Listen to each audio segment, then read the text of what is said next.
10 golden tips which can help you crack PT in very less time. Tip number 1. Speaking of first task, read aloud. What is the name of the task? Read aloud. It means you are meant to read aloud, but you're not reading aloud. I mean, आप मुंह में ही कुछ words बोल रहे हैं, clearly नहीं बोल रहे, आपकी वॉल्यूम बहुत लो है, पिच बहुत लो है, तो microphone is not able to record you clearly. जब क्लैरिटी से रिकॉर्डिंग नहीं होगी तो हमारे कंटेंट और प्रोनाउंसिएशन के मार्क्स ऑटोमेटिकली चले जाएंगे. तो make sure you speak loudly because in test center you alone would not be there. आप ही की तरह और भी बहुत सारे टेस्ट टेकर्स होंगे, तो you have to make it sure कि आपकी रिकॉर्डिंग क्लियरली होती है. उसके लिए थोड़ा जोर से बोलें. Next, repeat sentence. Repeat sentence में सेंटेंस को सुन के हमने रिपीट करना है. किसी भी चीज़ को सुन के रिपीट करना ईजी तब होता है जब हम उसको समझ पाते हैं. तो focus on the meaning of the sentence. Second thing which can help you, focus on the grammatical understanding. अगर sentence की grammatical understanding पे focus करते हैं तो grammar के rules की help से you can guess the next word. आप उसका form guess कर सकते हैं. You can guess the whole meaning, whole sentence. तो grammatical understanding पर focus करें plus sentence के meaning पर. Tip number 3. अगर सेंटेंस बहुत लंबा था, you were not able to pay attention to the entire sentence, don't worry. Content के जस्ट 3 मार्क्स हैं. जितना याद हुआ था उतना ही बोल दें. उसको 2 बार बोलें, 3 बार बोलें, वो फ्लुएंसी के मार्क्स देगा. फ्लुएंसी के और प्रोनाउंसिएशन के भी मिल जाएंगे कुछ जितना हमने कंटेंट दिया होगा. Tip number 4.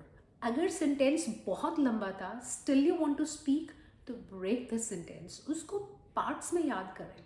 किसी भी बड़ी चीज़ को पार्ट्स में याद करना इज ईजी. ऐसे ही डिफिकल्ट सेंटेंसेस क्लास में प्रैक्टिस करें. When you regularly practice you will see change. आपको चेंज दिखेगा. बड़े लंबे सेंटेंसेस को पार्ट्स में कैसे बोला जा सकता है.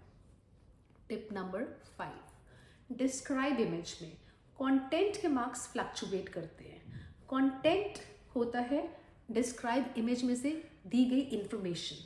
किसी डिस्क्राइब इमेज में बहुत कम इंफॉर्मेशन है तो आप उसमें और कम बोलते हैं तो कंटेंट के कम हो जाते हैं. तो जहाँ पर इंफॉर्मेशन कम है सारी बोल दें, सारी इंफॉर्मेशन दे दें.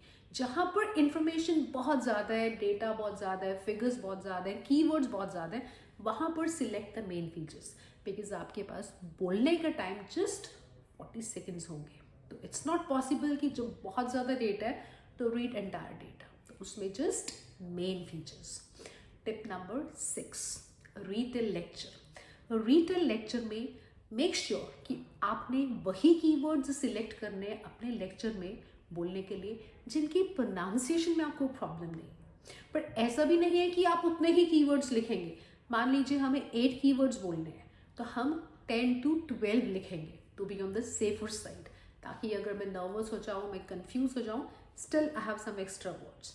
पर हम वही कीवर्ड्स सिलेक्ट करेंगे जिनकी प्रोनाउंसिएशन में हमें प्रॉब्लम नहीं है. बिकॉज ऑडियो में कुछ ऐसे वर्ड्स बोले जाएंगे जो इंडियंस के लिए एज इट इज प्रोनाउंस करना या इंडियंस के लिए क्लियरली प्रोनाउंस करना they are difficult. Otherwise your PT will accept 120 different accents. ऐसा कुछ भी नहीं है. But you will pronounce those words जिनके लिए you very much sure. Next, आपका आंसर शॉर्ट क्वेश्चन में बहुत बार क्वेश्चन में ही आंसर छुपा होता है. They give you 2 options in the question. So if you're not sure, दोनों options बोल दें. Whichever is correct, it is going to give you marks.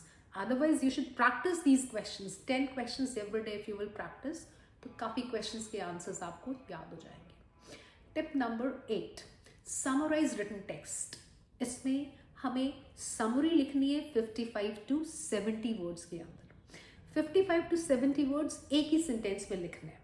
तो एक ही सेंटेंस मीन्स एक फुल स्टॉप. अब एक सेंटेंस के लिए हम 3 सेंटेंसेस पिक करते हैं अलग अलग जगह से, उनको ज्वाइन करते हैं. उनको ज्वाइन करने के लिए या तो हम कॉमा और स्पेस या फिर हम लिंकिंग वर्ड्स भी यूज़ कर सकते हैं. पर लिंकिंग वर्ड्स करेक्ट होने चाहिए. अगर तो सेकेंड सेंटेंस का मीनिंग सेम है, you can use besides this furthermore. अगर मीनिंग ऑपोजिट है तो then go for the words like however, nevertheless. Otherwise, to be on the safer side, बिना लिंकिंग वर्ड्स या कनेक्टर्स के भी you can join दो sentences, just put comma and leave space and then start with the next sentence. इसमें form के marks होते हैं. अगर फॉर्म 0 हो गया तो सारा आंसर 0. फॉर्म क्या हुआ इसमें? Word limit. आपका आंसर 55 to 70 वर्ड्स तक ही रहना चाहिए. मैक्सिमम 75 है but remain between 50 to 70. Second is form में ही फुल स्टॉप भी चेक होता है. अगर आपने बीच में गलती से कहीं और भी फुल स्टॉप पुट कर दिया तो you will get 0 in form. Next, ऐसे राइटिंग. इसमें आपके पास 200 से 300 वर्ड्स का एक ऐसे होता है जिसमें आप टेम्पलेट यूज करेंगे. बट टेम्पलेट में कंटेंट के मार्क्स कम हो जाते हैं जब ऐसे की स्टेटमेंट बहुत छोटी है. जब ऐसे की स्टेटमेंट 7 to 8 वर्ड्स की हो तो मेक श्योर कि आप ऐसे से रिलेटेड कुछ कंटेंट अपने से भी दें ताकि आपके कंटेंट के मार्क्स कम ना हो. इसमें भी फॉर्म है. Form means word limit. PT के अकॉर्डिंगली मेरा आंसर 2 से 300 वर्ड्स के बीच होना चाहिए. आइडियल वर्ड लिमिट इसमें है 250-55 वर्ड्स. इसमें फॉर्म के 2 मार्क्स हैं.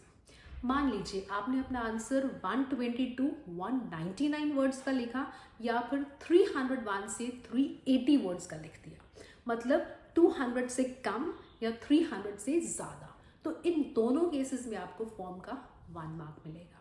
फॉर्म का 0 भी हो सकता है अगर आप 120 से कम लिखते हैं अपना आंसर या 301 से ज़्यादा.